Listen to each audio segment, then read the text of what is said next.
Hey, welcome ladies and gentlemen, gamer boys and gamer girls, we are back at it again. Welcome back to the 2021 first humble choice, the first inspection. It's good to be back, hope everyone had a great holiday, some nice break from work, from school, and hope everyone is ready for a fantastic, hopefully better, more healthier new year. So, if everyone is ready, let's jump right into it. Let the reviews roll! The Ambassador Fractured Timelines is a twin-stick arena shooter in a fantasy environment centered around Gregor, a freshly appointed Ambassador of Time.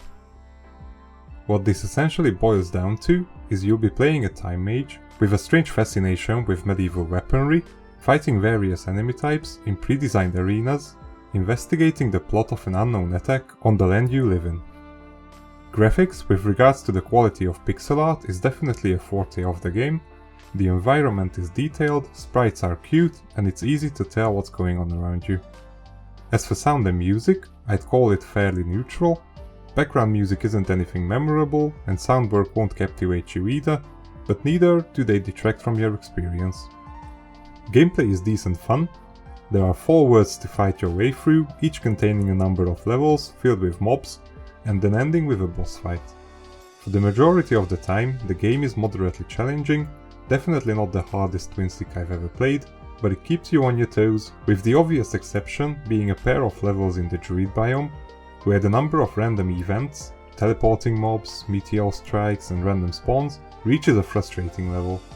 Should you find the game too challenging, however, you can go at it on easy mode, which lets you continue on death. The selling point of the game is the time slowing mechanic it introduces. Based purely on available resource, you can stop time in your immediate vicinity to allow yourself time and space to dodge incoming attacks or safely pass hazards, such as falling platforms or traps. It's a fun gimmick, though admittedly I didn't see a reason to use it too often, mostly just on boss fights, armored enemies, and of course to tackle the environment. Ambassador also offers a variety of gameplay tweaks through your loadout. Different weapons operate in different manners, ranging from changing attack patterns, range or damage levels, whilst your armor gives you passive bonuses such as increased mana regen, speed or damage reduction. This, however, is also quite hit and miss. Might just be me, but I mostly exclusively used the same weapons throughout my entire gameplay. To offer replayability, Ambassador challenges you to go back for collectibles, tackle time challenges, or fight in an arena that keeps spawning waves of enemies. Overall, if you're a fan of the twin stick genre, or the aesthetics caught your eye, don't hesitate to give Ambassador a go. While unlikely to be a contestant for your Game of the Year awards, it's clearly a work of love from the developer's part and definitely offers a few hours of fun.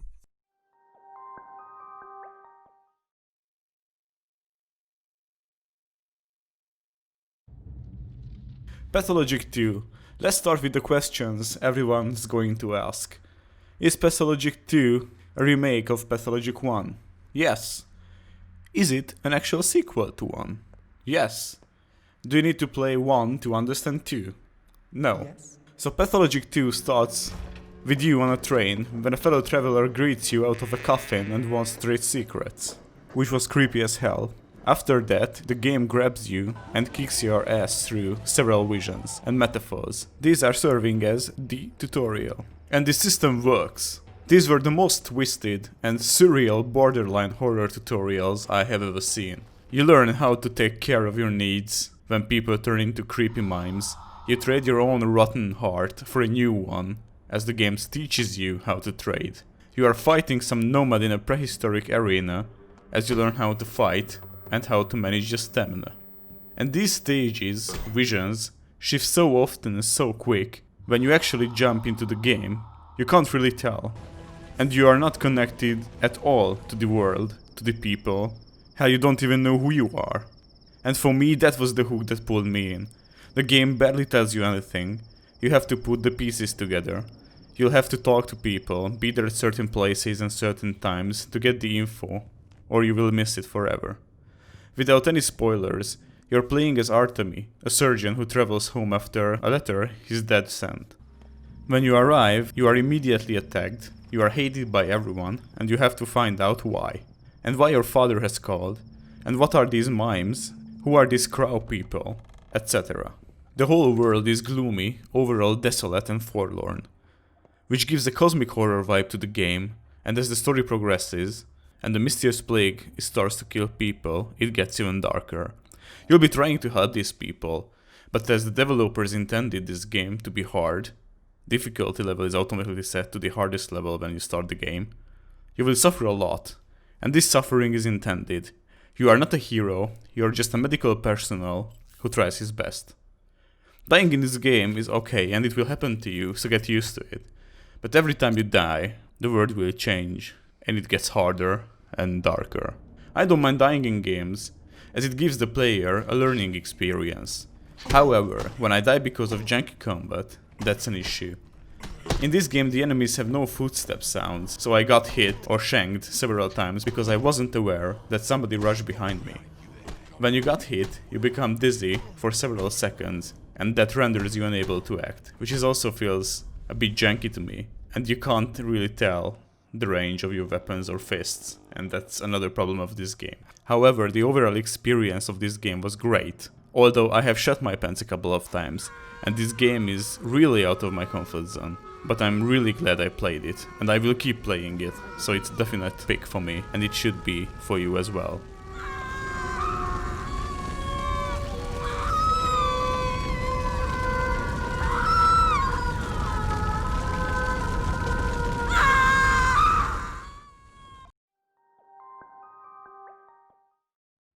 I'll be honest, Ancestors: The Humankind Odyssey was the game I was least excited to play out of the 6 I was to check out this month. Neither the theme nor the survival genre particularly resonated with me, but boy did I turn out to be wrong. Ancestors is a survival game themed around the human evolution. You'll start out a couple of million years back in time as a member of an ape family in one of the many African jungles. Once you've tended to your basic needs of food and water, you'll also have to manage sleep along the way, but neither of these are overly complicated as they tend to be in games from this genre, so that's a big plus. You're ready to go on a journey of exploration, learning and evolution. The game doesn't hold your hand in this regard, so this is where the fun part comes. You're basically tossed into a pre-built playground, where you'll use your in-game senses, such as hearing or smelling, to identify your surroundings and apply your own logic to slowly but surely expand your understanding of the game's world, put 2 and 2 together and thus elevate your tribe's journey throughout evolution. Now, not everything that glitters is gold. Controls can act a bit wonky from time to time. For example, when attempting jumps or leaps from trees, you might not get the result you expect, but I've definitely not had such a bad experience as some would claim to have based on their reviews on Steam. There's also the case of previously mentioned approach to not holding the player's hand. While the game does nudge you towards things to explore, actions to take and so on from time to time, there's a legit chance for you to feel lost and unsure how or where to progress the experience, but I would argue that the entire selling point here is a journey of exploration. If you were shepherded all the way through the game, 80% of the charm would be lost. I've obviously not managed to go all the way through what the game has to offer. I couldn't tell you whether it still has enough novelty past the 6th, 10th or 15th hour mark, but what I can say for certain is that so far I've had a blast feeling lone and vulnerable in an unfamiliar environment, where I know predators are happy to snap my neck any opportunity they get, and just trying to slowly but surely expand my knowledge and toolset to overcome challenges that might lay before me.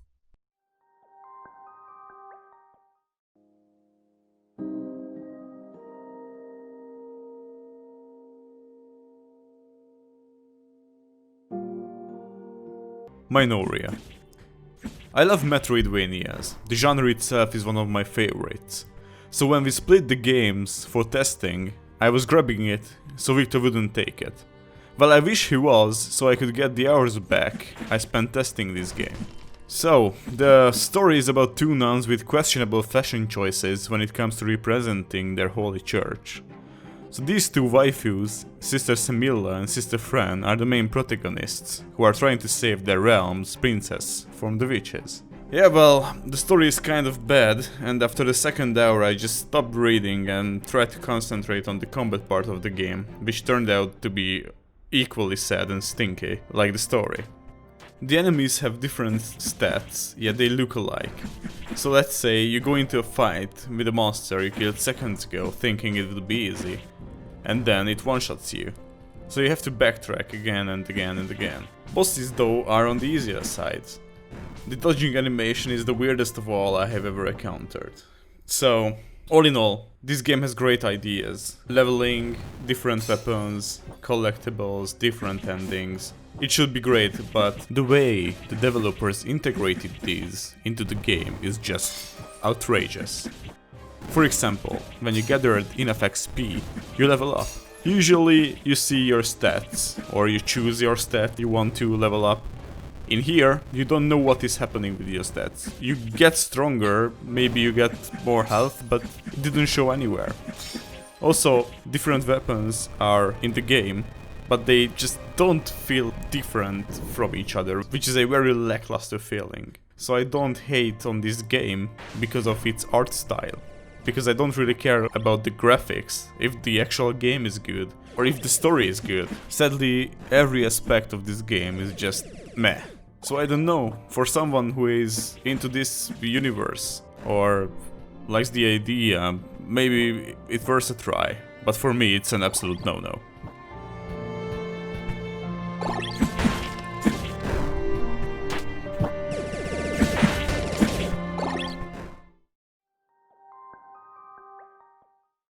Should you be familiar with Papers, Please, you'll have quite a good idea what a live sim is, and you'll know pretty well what to expect from Not Tonight. Me, on the other hand, I haven't played Papers, thus I went into this experience with thoughts such as, why the hell would anybody ever want to spend playtime simulating mundane jobs?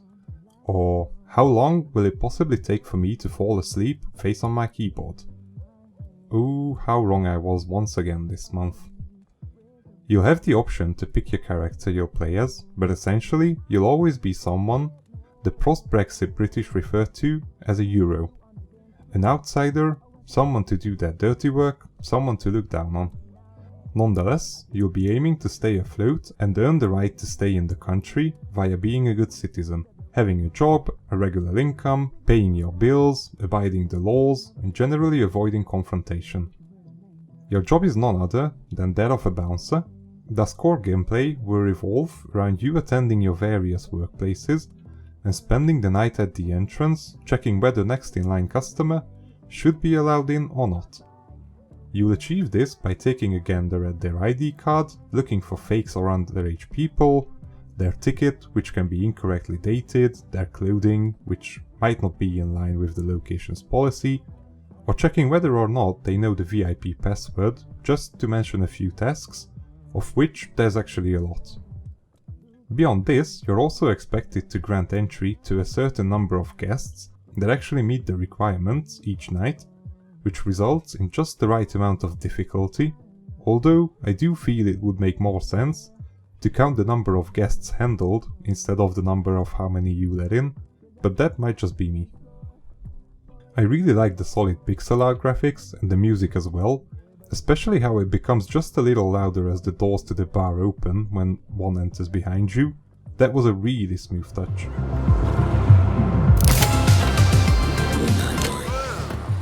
Not Tonight is a real surprise to me. Despite everything above, I still think the core concept has absolutely no right to be fun or interesting, yet it proves to be that exactly, and I can but recommend you boot this title up and give it at the very least a go, because there's a real solid chance it will win you over as well.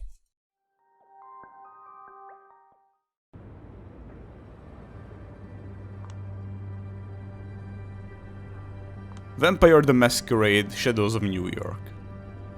Draw Distance dropped the second Vampire the Masquerade visual novel game soon after the first one, called Coteries of New York. I quite liked the predecessor, and had fun with it. It was nice to play something that resembles, even if from a bit far, the World of Darkness. Sadly, I won't be as positive about the second one. Shadows of New York uses the same already presented characters and the scene, New York, so the game could be a sequel, but it isn't. it is a standalone game. I was wondering if I could meet my previous character from the prequel, or my choices would have consequences in this game. Sadly, that wasn't the case.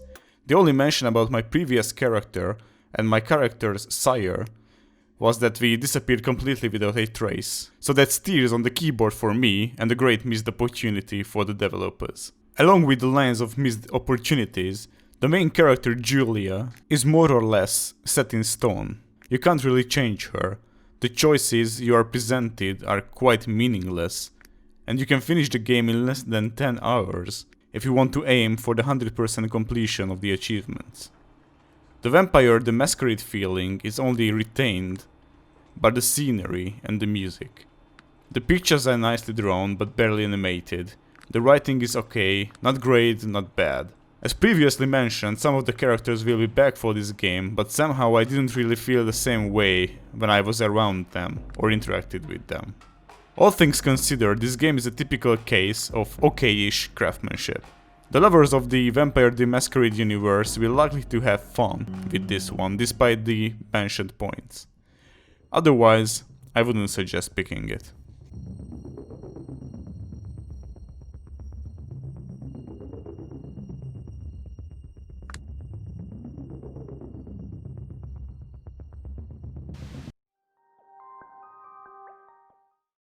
Chaosbane is the Warhammer IP's foray into the ARPG genre via what appears to be a decent but definitely not outstanding title.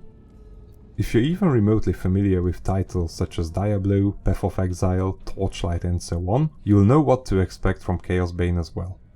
You'll pick your character from a roster of 6, jump into a story mode experience that's mainly there to familiarize you with the core mechanics, your abilities and enemy types you can expect, and once you're done with that, you'll be hoping for a decent amount of replayability to be waiting for you in the form of increasing difficulty, rewarded with increased drop quality.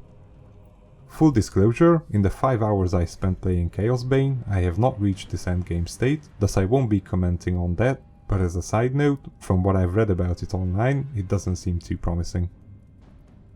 What can I tell you about Chaosbane then?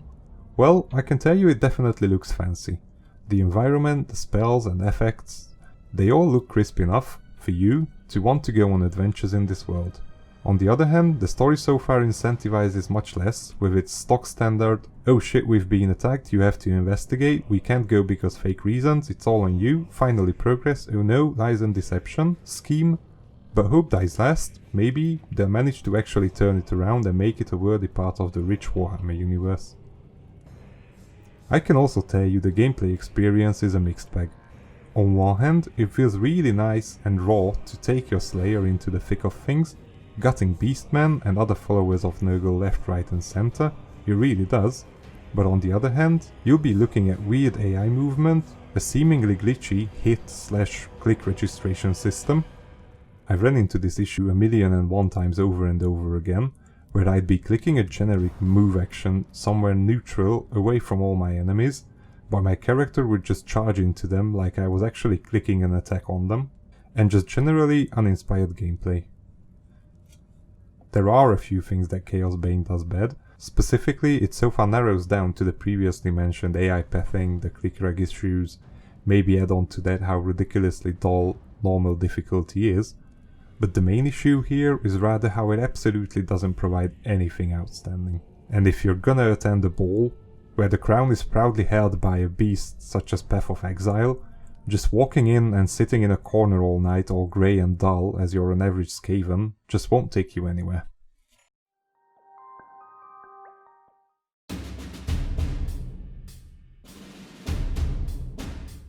Total Tank Simulator. This game is what you get when you take your plastic soldiers from your childhood and smashing it together with some World War II real-time strategy. The game itself isn't that bad, it is almost the same as Totally Accurate Battle Simulator. The graphics are okay, not bad, not great, there is no reason to talk about it more. During my time with the game during the test, I had to realize that this game is pretty good for short-time distractions. Because after the first hour, I have only played it for 20 minutes until I was ready to give my evaluation. The game is about you on one side, the AI is on the other side. You have funds to spend on units like tanks, infantry, buildings, planes. You put them down in a relatively orderly manner. You give them some strategic order, like attack, defend, flank from the right, and then you hit start and the AI plays itself until the battle is over, or all the objectives are reached. You can control one unit at a time if you want to, but the controls are not really there, and it isn't really fun, to be honest. I had way more fun just looking at the AI controlled battle, because it is funny as hell. The AI itself isn't very smart, but I laughed a lot. You have some modes to play like Campaign, Shadow and Sandbox, but to be fair, these are almost all the same, and after you spend a little time with the game, it becomes boring and repetitive. Also, for some reason, the game likes to crash and likes to lag a lot, despite the fact that my monster of a PC is capable to run everything that is thrown at it. So pick this if you liked tabs, totally accurate battle simulator, or if you like this kind of stuff. Otherwise, leave it on the table.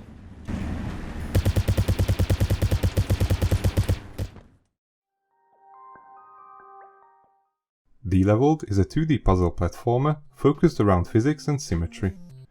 You'll control a pair of squares that mirror one another's movement, with the aim of flipping all 4 pairs of switches in sight, thus revealing then reaching the exits. Graphics are simplistic, non-intrusive, music is perhaps a bit more annoying. Luckily, you naturally have the ability to just get rid of it.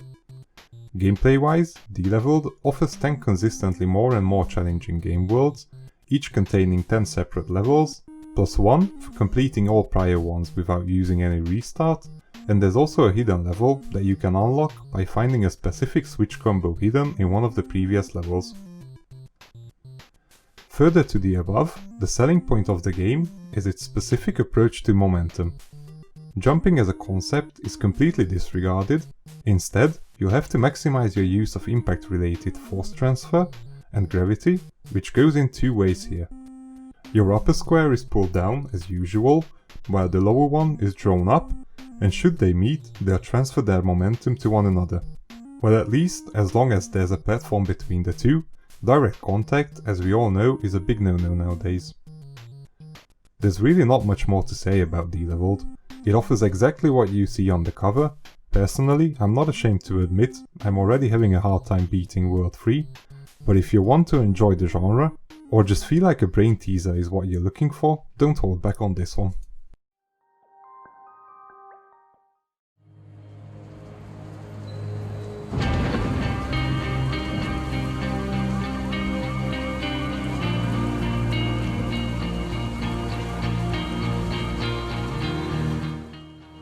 Tales of the Neon Sea. Seems like the cyberpunk genre arrived to the humble headquarters as well. Tales of the Neon Sea is a very nice addition to the scene. It is an immersive adventure game with great surroundings, characters and captivating puzzles. This game took me back to my youth when I was playing the original Monkey Island series and some of the old Indiana Jones games. The story is about a detective Rex, who is slipping more and more into alcoholism after his somewhat tragic departure from the police force. The game starts with a tutorial where we are chased by a shadow who's looking like the Grim Reaper itself. During this session you'll be learning the moves, how to solve puzzles, and you get to know the world a little better. The game's best part is the story and the scenery. The game pulls you in with the pixel art and the scenery, and grabs you by the ankle with the story and how the world is behaving around you. The story goes down on 2 roads. The first one, and the stronger one, is with Rex, the detective. The other one is about the world, where the machines and humanity are facing each other, risking another war. Of course, the 2 lines eventually will cross. When it comes to the puzzle part of the game, they are great. Some of them are easy to complete, some of them are harder and you have to think a bit, but they are solvable. The other types of puzzles are when you are actually doing detective work. You will have to scan the scenery, the victims, and put together the clues in order to craft a theory you can later prove. Also a nice addition, and a bit of a plus, that there is a third element to this game, where you can play as a cat, which acts like a sub-world or sub-universe to the game. The feline world has its own rules and rulers, and you must play accordingly. All in all, I can only suggest this game as I had great fun with it, and it is a nice touch to the cyberpunk genre.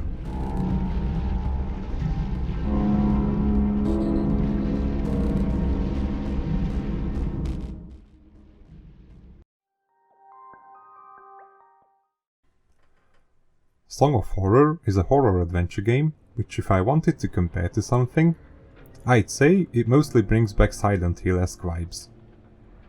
In each chapter of the game, you have the opportunity to pick from a handful of characters related to the events of said chapter, i.e., in chapter 1, while investigating the disappearance of someone, you get to pick from their boss, their ex-wife, the caretaker of the house he disappeared in, or a technician alerted by the house's alarm that went off. This choice of character influences gameplay in a twofold manner. While interacting with your surroundings, each persona adds their own commentary. Something might just be another rustic instrument to someone, while someone else might know the exact origin of said instrument. At the same time though, the roster is also your retry button, so to speak. Song of Horror doesn't shy away from killing you, either as part of predetermined action scenes or via death traps. Once out of characters to bring into the limelight, it's game over and you have to go at the chapter again. Personally, I really like this approach. Even though permadeath is not viewed as fun times by most, it definitely adds tension and the interaction with your environment has more weight to it due to the system, while at the same time it also enriches the lore gathering experience. While the graphics slightly won't explode your balls off, it's still most definitely on the nice side of things, every now and then even overachieving. Like seriously, how often do you see people actually using stairs instead of just an invisible ramp in your games? Sound and music is great, definitely elevates the mood, which I must say most of the time relies on the fear of the unknown and general tense mood surrounding an investigation, and rarely does the game throw shitty jump scares at you without any reason. As a side note, I took my time, went slowly and methodically through the rooms during my playtime, but from what I understand, if you just run around all the time and attempt to just rush through a chapter, the amount of jump scares increases exponentially. Puzzle difficulty seems so far reasonable, and story intriguing. The only thing I deeply dislike in Song of Horror is that they felt an unbeatable urge to include QTE sections in the game, and to no one's surprise, these sections are dogshit. To be more specific, if your average QTE is dogshit, those in SOH are the runny kind of dogshit after your pups narrate something they weren't supposed to. Not only is it not a fun mechanic, just like it never is, but the game also does a horrible job of explaining the hows and whys, so whenever one pops, I'm just hoping my current character won't die for no reason whatsoever. All the dogshit talk aside though, I can absolutely recommend you try Song of Horror, whether you're a fan of horror settings, or just up for a more tense than average adventure game, you'll certainly find something enjoyable here.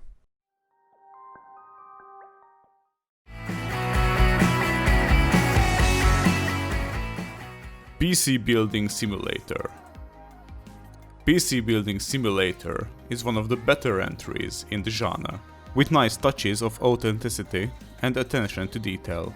I was going into this game with a well, this is just another crappy simulation game mindset, but I was positively surprised. Although the game is made in Unity, it looks nice enough that I could call it pleasing. Although I have to admit I could barely see the difference between minimum and ultra high graphics settings. In this game you will be operating a shop where you will be repairing, cleaning, upgrading computers. You will be getting emails from the clients who will have different requests, like repair my computer please, but only use Intel or AMD parts, or upgrade my PC so I can run this game, or help, viruses are on my computer, I don't know what to do, please help me out. As you progress through the game you will unlock more and more parts. And wow, this game has a metric ton of different parts you can use in your machine shop. There are no skills you can upgrade, but there are technical features you can buy, which will make your life easier. Like the auto cable upgrade, so you won't have to do it manually, or programs like one that compares parts for you, so you can decide what to use for your clients. Overall, this is a nice game. I liked it more than I expected.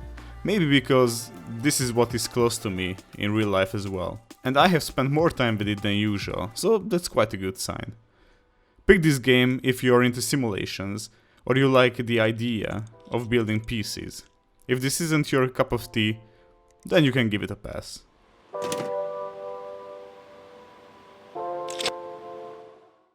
So how did 2021 start Humble-wise? We see a few iterations of the adventure genre. Minoria takes it in a Masquerade direction, Song of Horror and Pathologic lean towards horror vibes, while the Neon Sea keeps it classic. There's a surprising amount of simulators as well.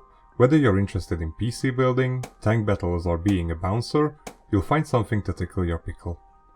Remainder alternatives would be Ambassador, a twin-stick shooter, Deleveled, a puzzle platformer, Warhammer Chaosbane is an ARPG, Shadows of New York is a visual novel, and to round it up, Ancestors represents the survival genre.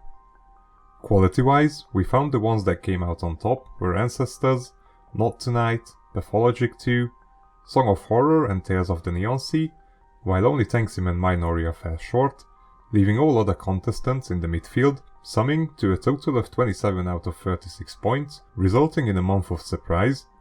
I don't think either of us would have guessed this outcome just looking at the titles. As always, if you enjoyed what you saw, your like and subscription goes a long way in helping the channel grow. Don't forget to call your granny on a weekly basis, and we hope to see you next month as well.